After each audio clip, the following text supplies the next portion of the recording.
रूसी राष्ट्रपति Vladimir Vladimirovich Putin अभी भारत के दौरे पे 23rd रसिया इंडिया समिट में हिस्सा लेने के लिए आए हैं। भारत और रसिया का फ्रेंडशिप और पार्टनरशिप टाइम टेस्टेड है, हिस्टोरिकल है। इस दौरे में 10 कम से कम इंटर गवर्नमेंटल और 15 कमर्शियल डील होने की संभावना है। भारत और रसिया का जो सालाना ट्रेड है 2024-25 में वो $70 बिलियन को छू चुकी है। इसे 2030 तक $100 बिलियन तक लेकर जाने की दोनों में बात बन सकती है। डिफेंस सेक्टर में Bharat S-400 Triumph air defence system का 5 स्क्वाड्रन और चाहता है, क्योंकि ऑपरेशन सिंदूर में S-400 ने कमाल कर दिया। जैसे इस पर में भी डील फाइनल हो सकती है। Sukhoi 57 stealth 5th generation fighter aircraft के बाइंग पे भी भारत जो है सो रसिया से डील कर सकता है और इसकी ज्वाइंट प्रोडक्शन को प्रोडक्शन की संभावना भी तलाशी जा सकती है। इसके अलावा reciprocal exchange of logistic support in दोनों के बीच इस पे डील हो चुकी है।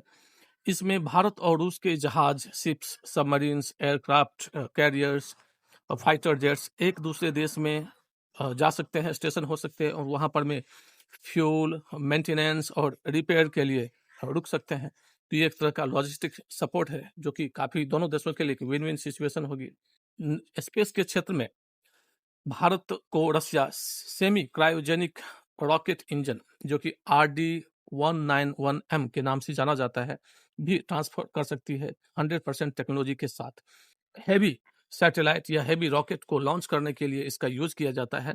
इसमें लिक्विड ऑक्सीजन और केरोसिन का फ्यूल के रूप में इस्तेमाल किया जाता है। इसकी हैंडलिंग और स्टोरेज काफी इजी है, क्योंकि रूम टेम्परेचर पर केरोसिन फ्यूल को हम स्टोर कर सकते हैं। तो यह भी भारत को मिल सकता है और इसरो के लिए ये काफी इंपॉर्टेंट होगा। इसके अलावा रसिया का जो स्पेस एजेंसी है ग्लोनास और भारत की इसरो की अपनी जो हमारी रीजनल नेविगेशन सैटेलाइट सिस्टम जिसे कि हम नाविक के नाम से जानते हैं, इन दोनों के बीच में बेटर अंडरस्टैंडिंग, इमेजिंग एक्यूरेसी के लिए भी डील हो सकती है।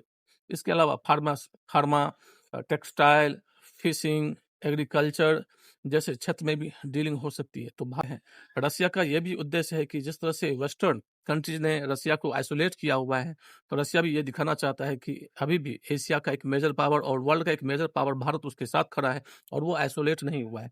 भारत भी अपनी विदेश नीति को पूर्ण रूप से दुनिया को ये दिखाना चाहता है कि वो भी अपने नेशनल इंटरेस्ट में भारत जो है सो कंप्रोमाइज नहीं करेगा। और इसीलिए रसिया के साथ जो हमारी ये पार्टनरशिप हो रही है अलग अलग क्षेत्रों में, ये भारत की अपनी एक सॉवरन और स्ट्रांग लीडरशिप के साथ साथ हमारा जो नेशनल इंटरेस्ट है उसको भी रिफ्लेक्ट करती है।